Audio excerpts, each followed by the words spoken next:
Hi mga preni! Isa sa paborito kong ulam ay ang rellenong bangus. Pero mahirap itong gawin at minsan ay mahirap ding hanapin kung saan tayo bibili. Kaya naman gumawa ako ng sariling version ko na ang sangkap ay naaayon din sa panlasa ko. Pwedeng relleno at pwede ring imbutido. At gagawin ko ito sa madaling pamamaraan. Kung paano ay hali kayo panoorin nyo. And I'm Fanny from Fanny's Cookery.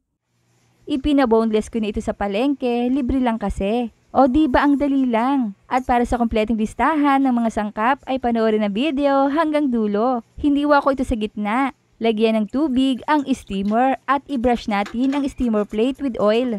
Para naman hindi dumikit ang isda at ilagay natin ang bangus. Ayan kasya. Takpan at iset sa medium heat. Steam natin for about 20 minutes or hanggang sa maluto na ang bangus. Ayan, luto na.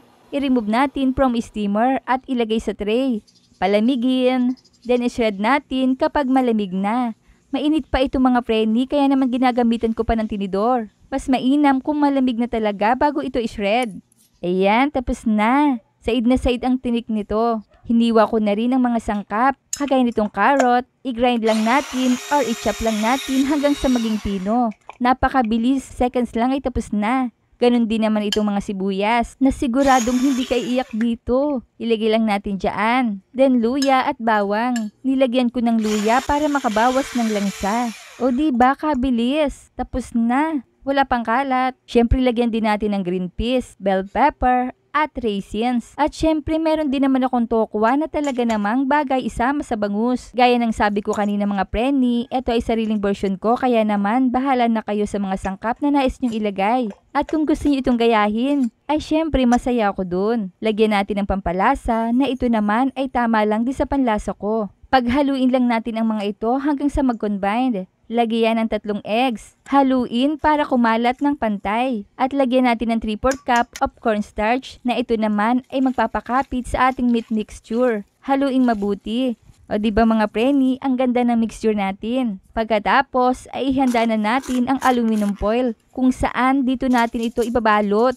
Tapos i-brush lang natin ito ng oil para hindi masyadong dumikit ang mixture kapag naluto na. Mag-scoop ayon sa nais mong dami na gusto mong gawin. Yung balat ng bangus ay kasyempre kasama na dito, ninitnit ko na rin. Ito ay pangkain lang namin mga preni dito sa bahay kaya naman tinatansya ko lang ang sukat. I-roll lang natin at i-twist ang dalawang edges nito para ma-form ng husto ang ating mixture at maganda ang outcome. O diba mga preni, super easy lang talaga diba? At mas makakatipid din tayo kung sarili talagang gawa. Pwede din natin itong i-imbak. Ayan, at large and medium size ang ginawa ko mga preni. Ang dami kong nagawa, 12 pieces. Lagyan natin ng water ang steamer na sapat na makakaluto ng binalot nating relleno. Lagyan natin ng water ang steamer na sapat na makakaluto nito. Inuna ko munang lulutuin ng malalaki. Takpan natin at i-steam natin for 40 minutes on medium heat. Hanguin pagluto na. At 30 minutes naman itong medium size. Wow, luto na lahat mga preni. Palamigin natin ng bahagya at ready to eat na ito ha kung nais nyo ay steam lamang. Pero syempre, mas sasarap pa ito kung ipapray pa natin until golden brown. Kayo na lang ang bahala sa kulay na nais nyo.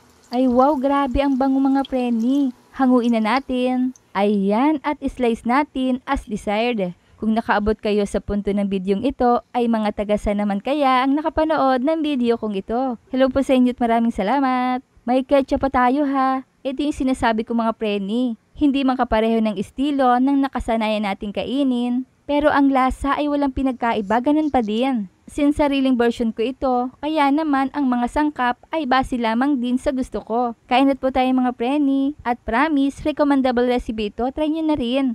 Nang matikman nyo na rin ang sariling version ko. At pwede nyo rin akong i-rate ha kung pasado ba sa inyo ang sariling version ko sa paggawa nito. Ayan, pwede rin itong i-imbak para sa susunod na araw ay milulutuin pa tayo.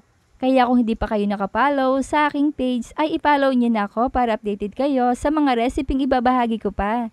Huwag kalimutan, cook with love. Thanks for watching. Bye-bye!